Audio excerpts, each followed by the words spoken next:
There are people in your life, maybe in your own history, who don't just survive conflict, they seem to become more alive in it. Not visibly angry, not obviously aggressive, something quieter than that. A sharpness behind the eyes, a steadiness that almost looks like calm, but isn't quite calm. And you've probably wondered, without ever saying it out loud, whether some part of them actually needed that tension to be there. You weren't wrong to wonder that. The common assumption is that people who gravitate toward conflict are simply angry, insecure, or poorly regulated, and sometimes that's true. But that explanation misses the deeper architecture underneath the behavior, because for certain people, conflict isn't experienced as a disruption. It's experienced as activation, as clarity, as the one environment where they feel a specific kind of control or certainty that ordinary life doesn't reliably provide. This isn't a character flaw that exists in a handful of toxic personalities. It's a behavioral pattern rooted in neurological reward, early attachment, identity architecture, and the way the nervous system learned to regulate itself. Understanding it doesn't excuse it, but it explains something most people feel but can never quite name. Here's where most people misunderstand the psychology. They assume that anyone drawn to conflict must want to hurt someone or win something. But the more accurate mechanism is much more physiological than that. When a conflict begins, an argument, a confrontation, even a tense anticipation, the body releases norepinephrine and cortisol, the same neurochemicals that fire during physical danger. Heart rate increases, attention narrows, the sensory field sharpens. For many people, this cascade feels aversive. They want to exit the situation as fast as possible. But for others, particularly those whose nervous systems were shaped in high stimulation or unpredictable environments, this arousal state doesn't feel like danger. It feels like focus. The noise of ordinary life quiets. They become sharper, more present. And in that state, there's something that genuinely feels like competence. Researchers studying arousal regulation have found that individuals with certain stress response profiles actually perform better under conflict conditions than under low stimulation ones. Not because they're wired wrong, but because their systems learned that activation is functional. The deeper pattern here is this. When the nervous system associates conflict with clarity rather than threat, the behavior stops being about aggression and starts being about regulation. They're not looking for a fight. They're looking for a feeling, one they've learned to access through friction. There's a second mechanism running parallel to the neurological one, and it's more subtle. It has to do with identity. For some people, conflict is the primary context in which they feel a clear, stable sense of who they are. When there's no friction, when things are smooth and everyone agrees, they feel something close to blurry, uncertain, underformed. But the moment there's opposition, they know exactly what they think. They know exactly where they stand.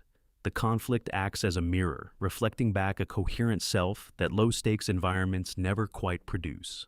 Social psychologists studying identity threat have found that people with what's called a reactive identity architecture, a sense of self that sharpens in response to challenge rather than in the absence of it, are more likely to provoke or escalate tensions in neutral situations, and not consciously, but because their identity regulation depends on it. What people don't realize is that this isn't always visible as hostility. It often looks like intellectual combativeness, constant devil's advocacy, a need to debate positions even when no debate is required. The person isn't being difficult because they're disagreeable. They're being difficult because disagreement is the mechanism through which they locate themselves. Remove the friction and they lose something they don't have another way to access. Here's a pattern that gets almost no attention, but explains a significant percentage of conflict-seeking behavior. It has to do with control, but not in the way you'd expect. Conventionally, we assume that people seek control by avoiding chaos, by creating predictable, stable environments where outcomes can be managed. But for some individuals, particularly those who grew up in environments where external stability was unreliable, the formula runs in reverse. They developed a sense of mastery not through order, but through navigating disorder. Conflict, for these people, is actually the environment where they feel most in control because they're practiced at it. They know the terrain. They've developed sophisticated responses to tension that don't exist for the unfamiliar calm of uncomplicated relationships. Research on locus of control and stress inoculation suggests that repeated early exposure to conflict doesn't just sensitize people to it. It can produce genuine behavioral competence, the ability to read micro-expressions, anticipate escalation, or regulate emotional expression under pressure. The deeper reason this matters, when conflict becomes the arena of competence, its absence starts to feel like exposure, like vulnerability, like being in a room with no walls, and unconsciously, they'll start to rebuild the walls, even when no external threat exists. Not because they want to suffer, but because expertise needs a domain, and conflict has been their domain their entire lives. Attachment theory offers one of the most precise explanations for why conflict seeking tends to emerge as a stable pattern, rather than an occasional response.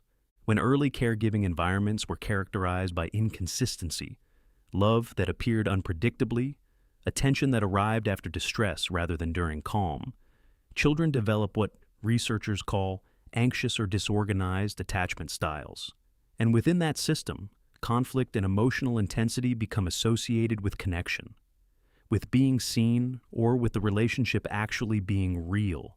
What this creates in adult relationships is something that looks like chaos seeking, but is actually attachment behavior. The conflict isn't about winning. It's not about dominance. It's about making contact, generating the intensity that, neurologically and emotionally, the system was trained to associate with closeness. This is where most people get it wrong. They assume that someone who escalates tension in a relationship is trying to destroy it. But for those with this relational architecture, the escalation is often an attempt to make the relationship feel more real, more present, more certain. Intermittent reinforcement research, originally studied in behavioral conditioning, shows that irregular reward schedules produce the strongest behavioral attachment. When connection is only reliably felt during high emotion moments, those moments stop feeling like disruptions. They start feeling like proof that something is genuinely there.